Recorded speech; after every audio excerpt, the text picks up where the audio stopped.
မြတ်စွာဘုရားဟာဘယ်ဘုရားပဲဖြစ်ဖြစ်ဘုရားရှင်ကိုရောမြတ်တွေဓမ္မကိုအလေးပြုပြီးတော့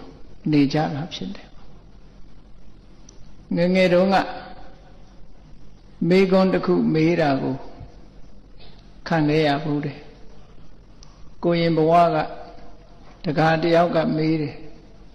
ဖယားနဲ့တရားဘယ်အရာကမြတ်တယ်လဲဆိုတဲ့မေကွန်းမေးတယ်ဒီမေကွန်းကအရင်ကလည်းတက်ခဲ့ဘူးပုံရပါတယ်အဲ့ဒီတုန်းကမဖြေနိုင်ဘူးပေါ့နော်ဘုရားကမြတ်တယ်ဆိုရင်လေအထောက်ထားပြရတရားကမြတ်တယ်ဆိုရင်လေအထောက်ထားပြရမှာပေါ့ခွဲခြားပြီးတော့ဖြေရမယ်မိဂုံမျိုးဖြစ်လာအဲ့တော့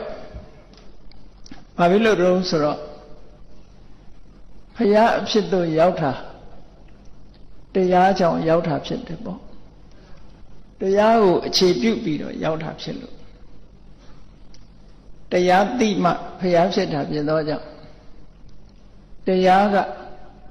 ပို့ပြီးတော့အဓိကပရဏာကြတဲ့ပုံစံမျိုးဖြစ်လာတခါဘုရားပွင့်မှဒီတရားကိုဟောတာဖြစ်သောကြောင့်ဘုရားကသိမှသတ္တဝါတွေအတွက်တရားကိုဟောတာဖြစ်သောကြောင့်တရားဟာမြတ်စွာဘုရားရဲ့နှုတ်တော်ကဖြစ်ပေါ်လာတော့ဒီရှုထောင့်ကကြည့်မယ်ဆိုလို့ရှိရင်တရားကမြတ်တယ်လို့ဖြစ်ဘုရားကမြတ်တယ်လို့ဖြစ်လာပြန်တယ်ပေါ့တရားကိုဘုရားကမွေးဖွားပေးတယ်ပေါ့ဘုရားကိုတရားကမွေးဖွားပေးတယ်ပေါ့ဟောရှုထောင့်နှစ်ခုရှိတယ်ပေါ့နော်အဲ့ဒါလို့လိပ်ပတ်လဲအောင်ဖြေနိုင်မှဒီမေကွန်းကပြည်လဲမဲ့မေကွန်းမျိုးအဲ့ငယ်ငယ်တုန်းကတခါကြားဘူးတာတော့ဘုရားနဲ့တရားဘယ်သူကမြတ်တယ်လဲလို့မဖြေရဘူးလို့ဆိုတဲ့ပြောတာလဲကြားဘူးတယ်သို့တော့မဖြေရဘူးဆိုတာတော့မဟုတ်ဘူးဘယ်ရှုထောင့်ကကြည့်ပြီးတော့ပြောရမှာလဲဆိုတဲ့မေကွန်းမျိုးပြန်မေးလို့ရှိရင်တော့တရားကြောင့်ဘုရားဖြစ်တာဖြစ်သောကြောင့်အဲ့ဒီရှုထောင့်ကကြည့်ရင်တရားကမြတ်တယ်လို့ပြောရမှာဘာဖြစ်လို့တော့ဆိုဒီတရားမကျင့်ရင်ဘုရားမဖြစ်နိုင်ဘူးတခါဒီတရားတွေဟာဘုရားကဟောတာဖြစ်သောကြောင့်တရားတွေရဲ့ဘက်ကနေကြည့်ဘုရားကဟောတာဘုရားကနေမွေးဖွားထားတဲ့တရားတွေဖြစ်သောကြောင့်ဘုရားကမြတ်တယ်လို့ဒီဘက်ကရှုတော်ကနေဒီလိုကြည့်ပြီးတော့ဖြည့်တဲ့တယ်လို့အခုတော့ဒီလိုစဉ်းစားလို့ရတယ်ပေါ့နော်အဲ့ဒီမှာအဘိဓမ္မာအဘိဓမ္မထသင်္ဃဟကျမ်းကိုဖွင့်ဆိုတဲ့အဘိဓမ္မထဝိဘာဝနီကျမ်းမြန်မာပြည်မှာတော့တီဃာကျော်ကျမ်းလို့ခေါ်တယ်အဲ့ဒီတီဃာကျော်ကျမ်းမှာဘာပါလဲလို့ဆိုရင်ဗုဒ္ဓံ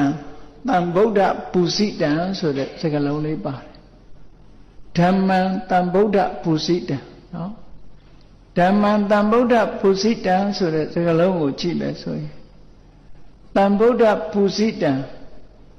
ဖယားရှင်ကိုရောမြတ်တို့သည်ပူဇော်အပ်သောဓမ္မံတရားကိုလို့ဒီလိုရေးထားတာကိုကြည့်ပြီးတော့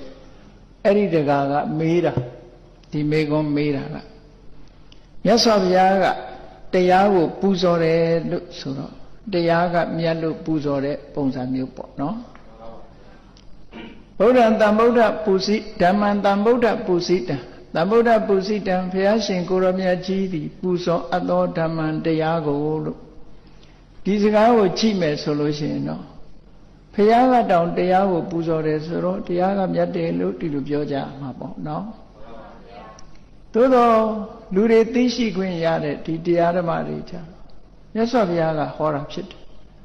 ဘုရားမဟောရင်ဒီတရားတွေထွက်ပေါ်လာမှာမဟုတ်ဘူး